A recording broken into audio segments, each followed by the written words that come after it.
नमस्कार दोस्तों, आज मैं आपको सावन मास की मंगल प्रदोष व्रत की कथा सुनाने जा रही हूँ। प्रेम से बोलिए भोलेनाथ की जय हो, पार्वती माता की जय हो। बहुत पुरानी बात है। प्राचीन काल में विदर्भ देश में एक धर्मात्मा ब्राह्मण रहता था। वह शिव का परम भक्त था और जीवन भर सत्य, अहिंसा, दया और परोपकार में लीन रहता था। उसके घर में एक पुत्र उत्पन्न हुआ जिसका नाम सुधाकर रखा गया। वह बालक बहुत तेजस्वी, शांत स्वभाव का और भगवान शिव का परम भक्त था। एक दिन ब्राह्मण दंपति जंगल में कंदमूल लेने गए, लेकिन दुर्भाग्यवश जंगल में उन्हें डाकुओं ने मार दिया। उस समय सुधाकर बहुत छोटा था। वह अनाथ हो गया और वन में भटकते भटकते एक ऋषि के आश्रम में पहुंचा। उस ऋषि ने उस बालक को शरण दी, उसे भिक्षा दी और शिव भक्ति की ओर प्रेरित किया। जब सुधाकर बड़ा हुआ तो उसे यह जानने की इच्छा हुई कि उसके माता पिता कौन थे और वह कौन है। तब ऋषि ने सारा सत्य बताया। यह सुनकर सुधाकर बहुत दुखी हुआ, लेकिन शिव पर उसकी आस्था और बढ़ गई। वह रोज उपवास करता, शिवलिंग की पूजा करता और हर त्रयोदशी को व्रत रखता था। एक बार मंगलवार को त्रयोदशी तिथि आई। उस दिन सुधाकर ने व्रत रखा, निर्जला उपवास किया, बेलपत्र से भगवान शिव का अभिषेक किया और रात्रि को दीपक जलाकर शिव जी की आरती गाई। रात के अंतिम पहर में जब वह ध्यान में बैठा तब उसे सपने में भगवान शिव प्रकट हुए। भगवान ने कहा, वश्य, तूने मेरी भक्ति में जो दृढ़ता दिखाई है उससे मैं प्रसन्न हूँ। तेरे जीवन के सारे दुख समाप्त होंगे और तुझे सभी सुखों की प्राप्ति होगी। सुबह जब सुधाकर जागा तो वह अत्यंत आनंदित हुआ। उसी दिन एक राजा जो पास के राज्य से गुजर रहा था उसे उस जंगल में देखा। राजा ने सुधाकर की बातों और ज्ञान से प्रभावित होकर उसे अपने साथ महल ले गया और राजगुरु बना लिया। कुछ वर्षों के बाद उसी राज्य में मंत्री की कन्या, जो बहुत रूपवती और गुणों वाली थी, का विवाह सुधाकर से संपन्न हुआ।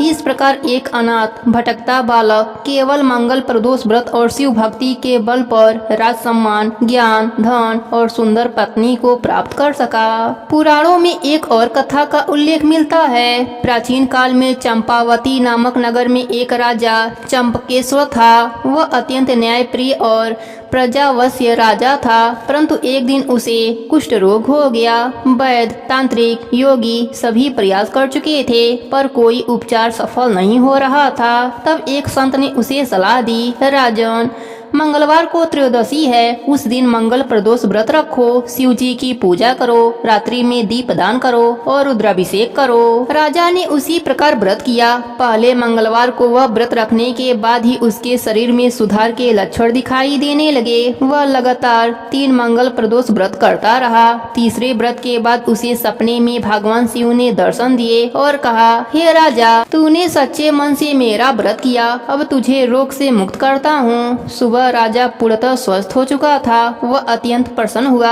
और राज्य में शिव मंदिर का निर्माण करवाया, जहां आज भी भक्त मंगल प्रदोष व्रत रखने आते हैं। हे भोलेनाथ, जैसे आपने उस राजा पर अपनी कृपा करी वैसे ही अपने सभी भक्तों पर अपनी कृपा बनाए रखना। कहानी अधूरी हो तो पूरी करना, पूरी हो तो मान रखना, सबके व्रत को पूर्ण करना। प्रेम से बोलिए भोलेनाथ की जय हो, पार्वती माता की जय हो, मंगल देव की जय हो। तीसरी कथा के अनुसार प्राचीन काल में एक ब्राह्मणी विधवा हो गई थी। वह भिक्षा मांगकर अपना तथा अपने पुत्र का जीवन निर्वाह करती थी। वह अपने पुत्र को लेकर सुबह निकलती और रात को घर लौटती। एक दिन उसे विदर्भ देश का राजकुमार मिला, जो अपने पिता के मृत्यु के कारण इधर उधर मारा मारा फिर रहा था। ब्राह्मणी को राजकुमार पर दया आ गई और वह उसे अपने साथ घर ले आई।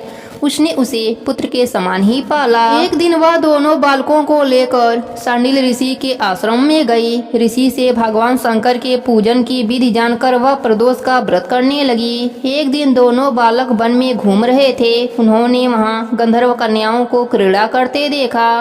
ब्राह्मण कुमार तो घर लौट आया, परंतु राजकुमार अंशुमति नामक गंधर्व कन्या से बात करने लगा। वह देर से लौटा। दूसरे दिन भी उसी स्थान पर राजकुमार पहुंचा। अंशुमति अपने माता पिता के साथ बैठी हुई थी। माता पिता ने राजकुमार से कहा कि भगवान शंकर की आज्ञा से अंशुमति का विवाह तुम्हारे साथ करेंगे। राजकुमार शादी के लिए तैयार हो गया। दोनों का विवाह हो गया। उसने गंधर्व राजा विद्रविक की विशाल सेना लेकर विदर्भ पर अधिकार जमा लिया।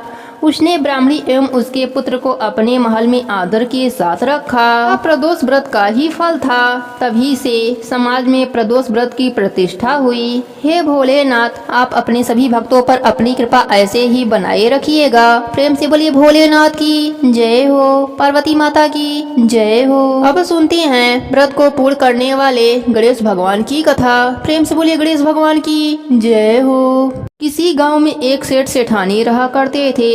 सेठ गणेश भगवान का बहुत बड़ा भक्त था और सदैव उनकी पूजा पाठ किया करता था। वह कोई भी काम करने से पहले गणेश भगवान को याद करना कभी नहीं भूलता था।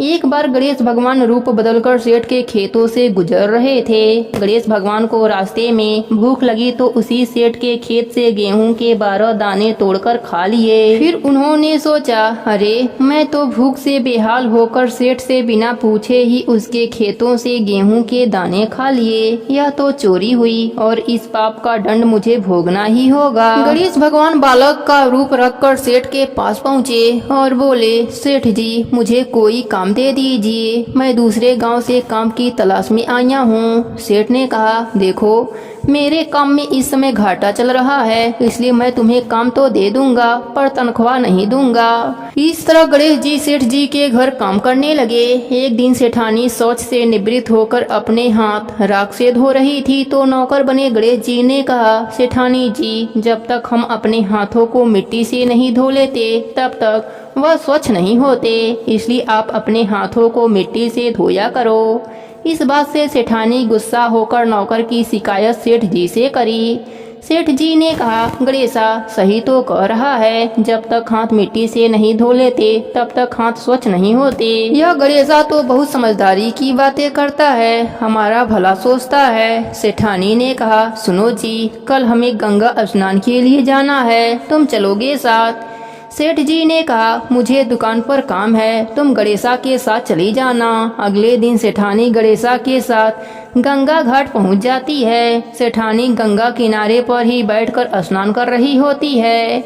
गणेशा सेठानी को लेकर बीच गंगा में ले जाकर डुबकी लगवाकर वापस किनारे पर लाता है। इस बात से भी सेठानी बहुत गुस्सा होती है।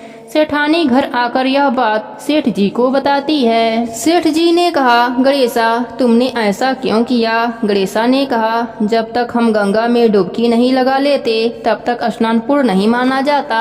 सेठ जी प्रसन्न होकर बोले, यह गणेशा तो बड़ी बुद्धिमानी की बातें करता है, हमारे बारे में कितना अच्छा सोचता है। एक दिन सेठ जी ने अपने घर पूजा का आयोजन रखा और सेठानी को बुलाने के लिए गणेशा से बोले। गणेशा सेठानी को बुलाने गया तो देखता है कि सेठानी काला कपड़ा पहन रखी है। गणेशा कहता है, सेठानी जी आप पूजा में लाल रंग की साड़ी पहनो, पूजा में लाल रंग शुभ माना जाता है। सेठानी गुस्से से सेठ जी के पास गई और सारी बात बताई। तब सेठ जी ने कहा, गणेशा ठीक ही कह रहा है, पूजा पाठ में लाल रंग शुभ माना जाता है। फिर सेठानी लाल रंग की साड़ी पहनकर पूजा करवाती है। एक दिन सेठ जी घर में गणेश पूजा का कार्यक्रम रखा। गणेश जी के मूर्ति के स्थान पर गणेशा जाकर बैठ जाता है। सेठ जी कहते हैं, गणेशा यह कहाँ की समझदारी है, मैं तो समझता था कि तुम बहुत समझदार हो, बड़ी बड़ी ज्ञान की बातें करते हो और खुद ही अज्ञानी बनकर उस स्थान पर बैठ गए हो जहाँ प्रभु की मूर्ति का स्थान है।